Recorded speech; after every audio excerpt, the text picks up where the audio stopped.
few moments later. Assalamualaikum warahmatullahi wabarakatuh. Perkenalkan, nama saya Fatmawati dengan NIM 24040950019. Mahasiswa dari Universitas Negeri Makassar, Fakultas Ilmu Pendidikan, Prodi Pendidikan, Guru Pendidikan Anak Usia Dini. Video ini dibuat untuk menyelesaikan salah satu tugas video mata kuliah Konsep Dasar AUD dosen pengampu Dr. Muhammad Akil Musil SPD MPD. Sebelum kita masuk ke materi yang akan saya bahas, mari kita lihat video berikut ini. A few moments later.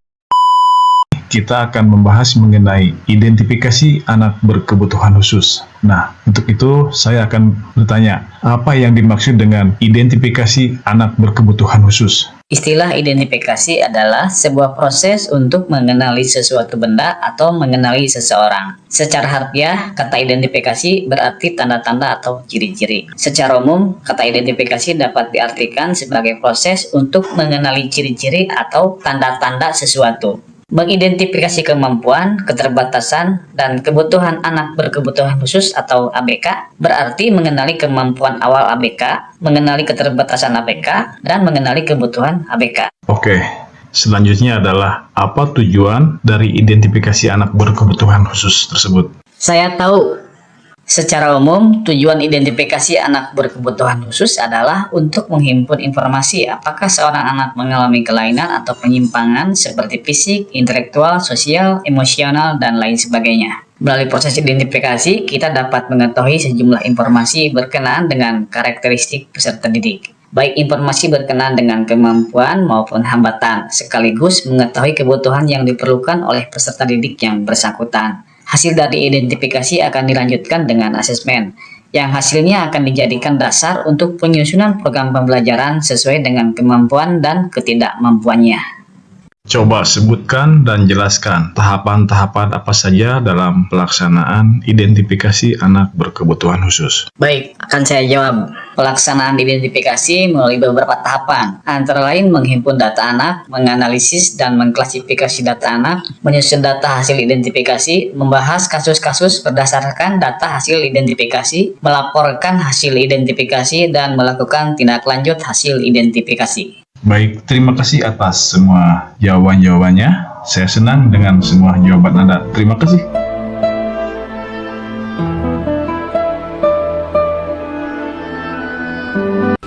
Itulah tadi sedikit tayangan video yang saya ambil dari YouTube. Mungkin teman-teman sudah bisa tebak tentang materi yang akan saya bahas. Ya, betul sekali, materi tentang pendidikan anak usia dini yang berkebutuhan khusus. Pendidikan anak usia dini berkebutuhan khusus atau biasa disebut dengan PAUD BK adalah layanan pendidikan bagi anak usia dini yang memiliki kebutuhan khusus. Tujuannya adalah untuk membantu anak-anak ini mengembangkan secara optimal sesuai dengan potensi dan kemampuannya. Pengertian anak berkebutuhan khusus.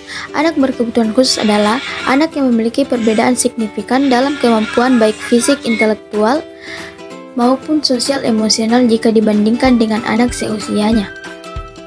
Tujuan PAUD BK membantu anak untuk mencapai potensi maksimal. Setiap anak memiliki potensi yang unik. PAUD BK bertujuan untuk membantu anak mengembangkan potensi tersebut. Meningkatkan kemampuan kemandirian, anak diajarkan untuk melakukan aktivitas sehari-hari secara mandiri. Memperkuat keterampilan sosial, anak dilatih untuk berinteraksi dengan teman sebaya dan orang dewasa. Membantu anak beradaptasi dengan lingkungan, anak diajarkan untuk beradaptasi dengan lingkungan sekolah dan masyarakat.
Prinsip PAUD BK, individualisasi, setiap anak memiliki kebutuhan yang berbeda. Program pendidikan harus disesuaikan dengan kebutuhan individu masing-masing anak. Kolaborasi, kerjasama antara orang tua, guru, dan tenaga ahli lainnya sangat penting untuk keberhasilan pendidikan anak.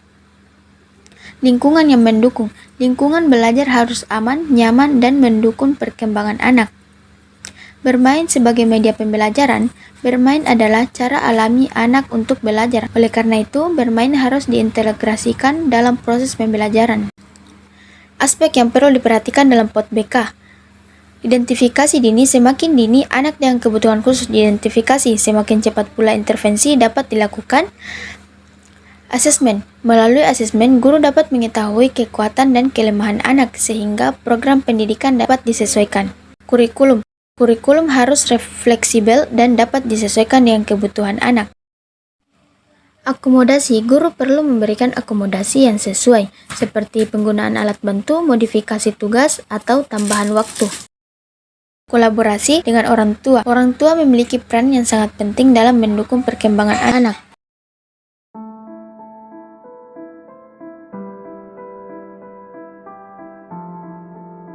Kakak buta ya? Terus saya diam. Gak mau dijawab. Nanti takut diketawain.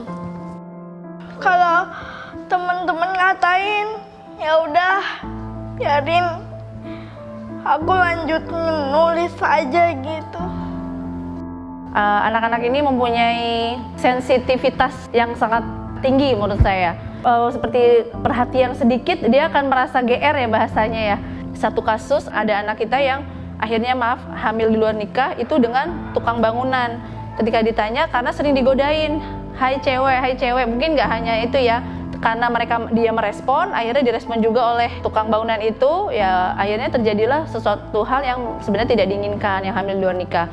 Dan solusi untuk kasus seperti ini, biasanya anak-anak kita alihkan dengan kegiatan-kegiatan yang positif, seperti olahraga, keterampilan-keterampilan yang lain. Jaga mereka, tetap kasih mereka perhatian yang lebih, agar mereka juga tidak mudah untuk mencari perhatian di luar yang tidak kita inginkan. Anak berkebutuhan khusus ini punya kelebihan, walaupun kita tahu dia punya hambatan. Ada yang bisa jadi guru, ada juga mereka yang punya pekerjaan sebagai entrepreneur ya. Ada siswa kami yang menjadi komposer musik ya, kelas dunia ya, seorang tunanetra, bakat yang sangat cemerlang di dunia musik, di dunia entertain. Dan ada juga yang memang dia punya kemampuan persuasif yang baik sebagai motivator, dan banyak lagi kegiatan yang dia bisa lakukan untuk mengaktualisasikan diri bahwa dia bukanlah manusia yang lemah. Dan kelebihan itu akan bisa kelihatan ketika diberikan kesempatan, dilatih atau diberikan pendidikan yang baik. Berikan mereka perhatian dan kesempatan yang sama, apresiasi atas apa yang telah dicapai, sehingga tumbuh kepercayaan dan bisa menjadi orang yang mandiri, yang menginspirasi untuk mereka yang lain yang merasa selalu dirinya lemah. Sekolahnya waktu itu SD-nya di sekolah SD umum. Sekar bisa mandiri, tidak pernah saya tungguin, cuman antar jemput. Tapi pelajaran itu walaupun bisa ngikutin tapi keteter. Pengalaman saya sendiri, sebaiknya memang anak itu sekolah di tempat yang sesuai dengan kemampuannya, yaitu di sekolah luar biasa atau SLB. Hilangkanlah ego, hilangkanlah gengsi, karena ini demi masa depan mereka. Ketika kita menginikan ego kita, anak kita ditaruh di sekolah umum, akhirnya anak-anak ini tidak bisa berkembang. Pertama, dibully pasti. Itu pasti dibully dengan teman-temannya. Kedua, apa yang sudah sebenarnya ada dalam diri mereka tidak akan bisa berkembang di sekolah umum. Tapi ketika dia dimasukkan di sekolah yang khusus untuk anak berkebutuhan khusus, insya Allah mereka akan bisa berkembang. Jadi apa yang ada di dalam diri mereka, mutiara yang ada di dalam diri mereka akan bersinar ketika mereka berada di tempat yang tepat untuk mereka. Contoh kegiatan PAUD BK. Terapi bicara, terapi fisik, atau terapi okupasi dapat membantu anak mengembangkan keterampilan tertentu. Kegiatan bermain dengan teman sebaya dapat membantu anak meningkatkan keterampilan sosial. Kegiatan sehari-hari, kegiatan seperti makan, mandi, dan berpakaian dapat melatih kemandirian anak. Adapun tantangan dalam PAUD BK, kurangnya tenaga ahli. Jumlah tenaga ahli yang kompeten di bidang PAUD BK masih terbatas. Kurangnya fasilitas. Banyak sekolah belum memiliki fasilitas yang memadai untuk anak berkebutuhan khusus. Kurangnya kesadaran masyarakat. Masyarakat belum sepenuhnya memahami pentingnya pendidikan inklusif. Salah satu tantangan bagi pendidikan anak usia dini adalah bagaimana membantu semua anak untuk mencapai potensi perkembangan yang optimal, termasuk anak-anak yang memiliki kebutuhan khusus. Hal ini menyebabkan diperlukan adanya adaptasi, modifikasi, dan fleksibilitas terhadap semua aspek pembelajaran. Pembelajaran pada anak usia dini adalah dengan bermain, sehingga fleksibilitas dalam proses pembelajaran adalah sangat mungkin dilakukan. Fleksibilitas ini tentunya tidak hanya bagi anak berkebutuhan khusus saja, melainkan untuk semua anak yang ada di lingkungan satuan PAUD. Terdapat beberapa hal secara umum yang dapat dilakukan oleh satuan PAUD dalam mendukung kebutuhan anak berkebutuhan khusus di satuan PAUD, yaitu 1. Melakukan sosialisasi terkait anak usia dini berkebutuhan khusus terhadap warga satuan PAUD. Sosialisasi yang dapat dilakukan adalah termasuk memberikan informasi kepada seluruh orang tua atau wali dan memberikan pengertian kepada anak-anak lain. 2. Menghadirkan guru anak berkebutuhan khusus atau guru khusus. Hal ini sebaiknya dilakukan terutama bagi anak-anak dengan hambatan pembelajaran yang cukup berat, sehingga memerlukan pendamping dalam mengikuti aktivitas bermain belajar, sampai anak dapat melakukan secara mandiri.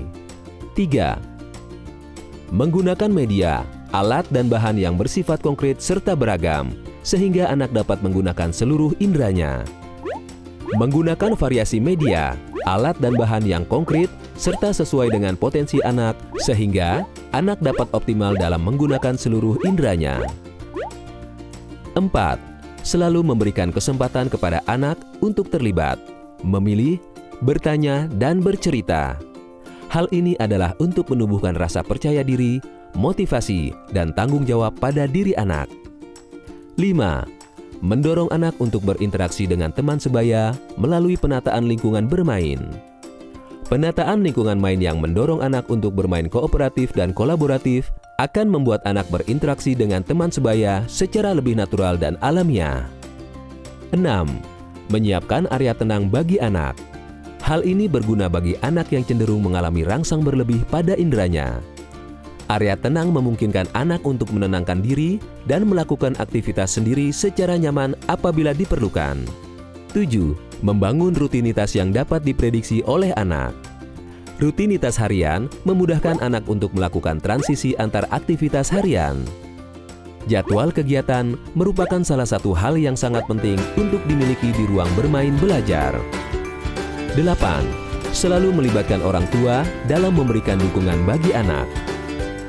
Pelibatan orang tua dapat dilakukan pada seluruh kegiatan, mulai dari penyusunan program pembelajaran individu, kesinambungan program sekolah dan rumah, pengamatan perkembangan anak, dan aspek lainnya. 9. Melakukan kegiatan pelibatan masyarakat sekitar. Hal ini mendorong adanya pemahaman masyarakat mengenai lingkungan yang inklusif, serta untuk mendapatkan dukungan masyarakat. Nah Sobat PAUD, itulah tadi beberapa hal yang secara umum dapat dilakukan oleh satuan PAUD dalam memberikan dukungan bagi anak berkebutuhan khusus. Hal yang perlu kita perhatikan bersama bahwa dalam layanan PAUD yang inklusif, bahwa setiap anak merupakan individu yang unik dan karena itu dibutuhkan dukungan yang berbeda-beda bagi tiap anak. Pembelajaran terdiferensiasi merupakan suatu hal yang perlu diperhatikan oleh satuan PAUD dalam menerapkan layanan PAUD inklusif. Kenapa PAUD BK itu penting?